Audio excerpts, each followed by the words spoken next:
We're going to talk about a key part of learning to trust again after some of that not so fun stuff happens in relationships.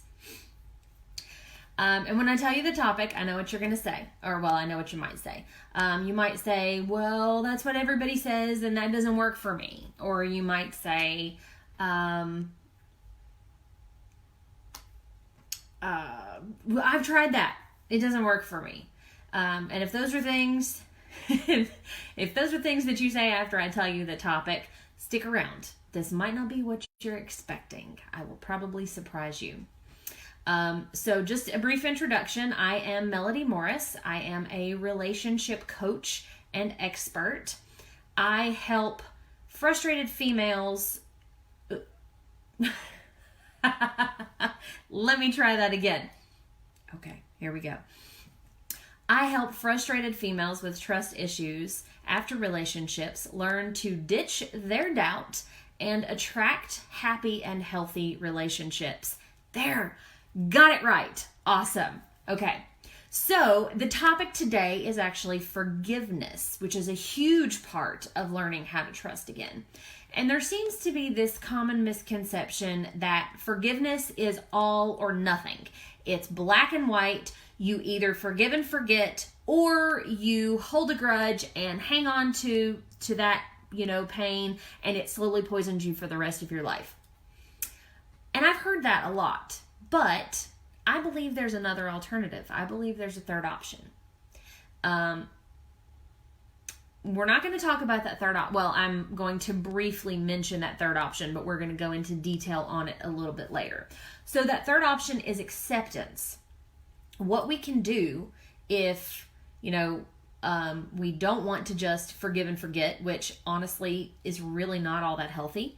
And I'll go into that in a little bit more detail here in a second. And obviously holding a grudge isn't healthy either. What we can do is we can find this happy middle ground where we are in a place of acceptance. So we can accept the fact that the person that hurt us behaved the way that they did and did the things that they did for their own reasons. We don't have to understand what their reasoning was. We don't even have to understand how they were able to do whatever it was that they did. None of that matters. It's not any of our business. We can accept that we don't have to forgive them. Forgiveness is not contingent upon continuing on with your life and being happy. Forgiveness doesn't have to be, it doesn't have to be forgive and forget.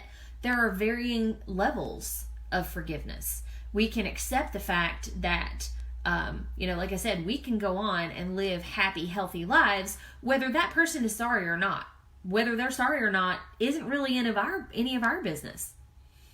So the key point that I wanted to touch on today is one of the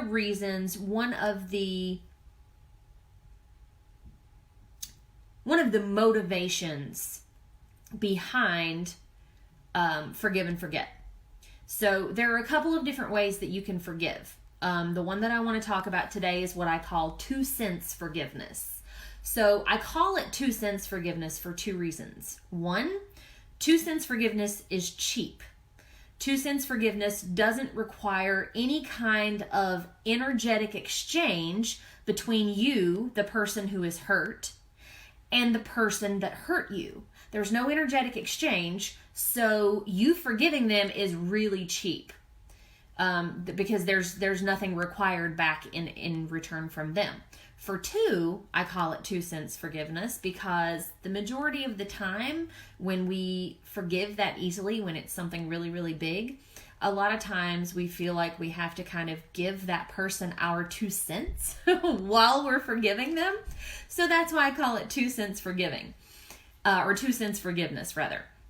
So, like I said, that's really not the healthiest way to go about, getting back to a place of trust in a relationship. When you are very easily forgiving someone else without requiring anything from them, you're kind of just letting them off easy. You are the one putting all the work in, and you're not requiring that person to match your level of work. And that's no way to run a relationship. Relationships are supposed to be, I'm willing to go this far. Are you willing to come this far to meet me? Now, that's not to say that the person that hurt you is a bad person. That's not to say that you're a bad person if you want to just easily forgive them. None of that. No judgment whatsoever. It's just, I want to stay focused on what are the healthiest ways to run a relationship, and you being the person that's constantly making the concessions, and you being the person that is going out of your way to forgive someone else when they're not giving you anything in return. That's really not a healthy way to run a relationship. So we want to try to stay away from, and we want to try to avoid forgiveness just for the sake of forgiving. So I also want to talk really quickly about how forgiveness affects trust. So when we, as the person that has been hurt, if we choose to just automatically forgive and forget without requiring that person to meet us and there be some kind of an energetic exchange, we are actually devaluing ourselves, which is really damaging on a self level. We all want to, obviously as human beings, we are all worth certain things. And when we don't hold others to the standards, or rather to the boundaries that we have set for ourselves, and we allow someone to, continually hurt us, give us a maybe sincere, maybe not sincere apology, and us immediately forgive them, we're not, like I said, there's no energy exchange. We're not requiring them to meet us part way. And so we're the ones constantly expending all of the energy, and that other person is reaping all the benefits. So we're staying tired, and we're staying emotionally overdrawn, like our emotional bank account is constantly overdrawn. And that other person is just kind of getting to flit through life with, no requirements on their side for gaining your forgiveness. So I want to kind of circle back around to acceptance for just a second. So when we're talking about acceptance in the context of forgiveness, you want to think about it this way, or the way that I think about it is this way.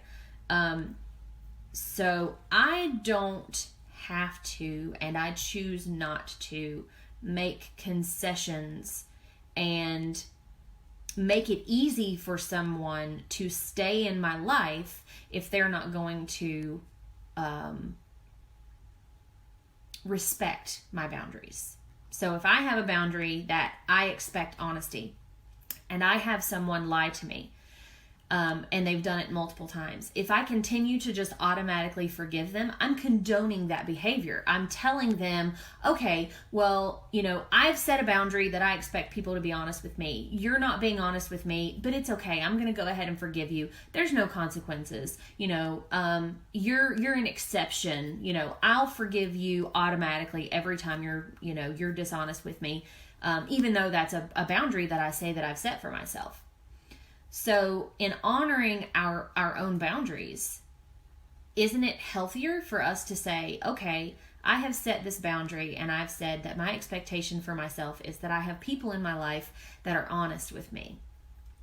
And instead of making concessions and immediately forgiving that person that has hurt us and that has misled us or lied to us many, many times, instead of doing that, what we can do is we can say, okay, I accept the fact that this person has lied to me yet again.